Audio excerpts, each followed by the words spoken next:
Other news now. With the Libyan rebels rejecting an African Union peace plan, there seems to be no end in sight for the conflict. The opposition is still relying on coalition forces to help its cause, but it seems it could prove more of a hindrance. It's been claimed that allies have used depleted uranium, a substance which causes cancer and mutations in those affected. Gane Chichikan investigates.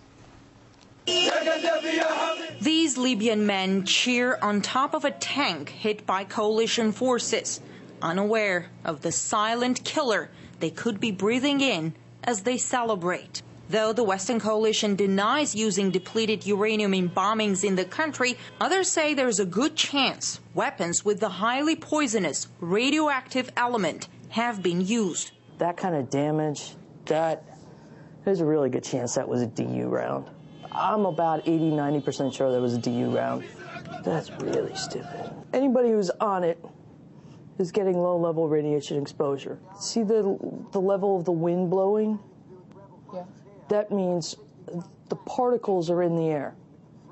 So all of these people in these cars are being exposed. Melissa Sterry served in the U.S. military during the first Gulf War in the early 1990s, clearing up battlefields in Kuwait. Back then, the U.S. dropped more than 350 tons of depleted uranium over Kuwait and Iraq. Pictures of bombings from Libya seem all too familiar.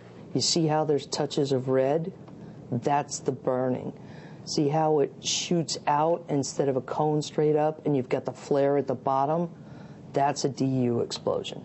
Depleted uranium in military terms is highly efficient, relatively cheap and powerful enough to penetrate the heaviest armor. NATO flatly denies its use in Libya.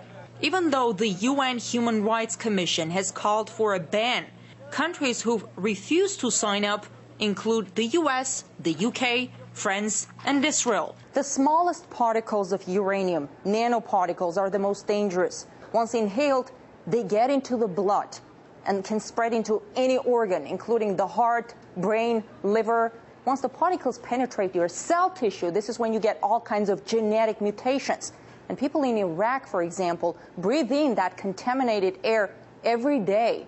And experts say there's no way to fight it. In Fallujah, in Iraq, where the U.S. dropped thousands of depleted uranium rounds after the 2003 invasion, a quarter of all babies are born with a range of horrendous abnormalities. Higher rates of cancer, leukemia, and infant mortality have been found here than after the atomic bombs were dropped on Hiroshima and Nagasaki. The U.S. and the British military admitted widespread use of depleted uranium in bombing Bosnia in 1995, a legacy felt today, with cancer and leukemia rates several times higher than normal. We've got total medical confirmation all around Fallujah, Iraq, that the health effects of the uranium are there, and we see it throughout Iraq, Saudi Arabia, Kuwait, Afghanistan, Somalia, the Balkans.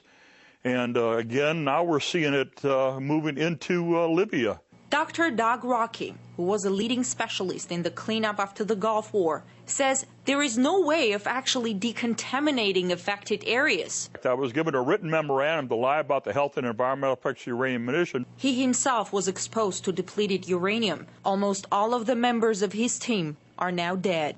The first Gulf War left 1 in 4 American soldiers disabled. Only around 260 veterans were tested for depleted uranium out of almost 700,000 deployed for the war. Every time I've asked to be tested for exposure to depleted uranium, people have refused to give me the test. Some fear that the suffering of those bombed in areas where there will be no Western troops will go unnoticed. Depleted uranium has a half-life of 4.5 billion years. Hence, its description by some as the silent killer that will never stop killing. Gane Chichikan, RT, Washington, D.C.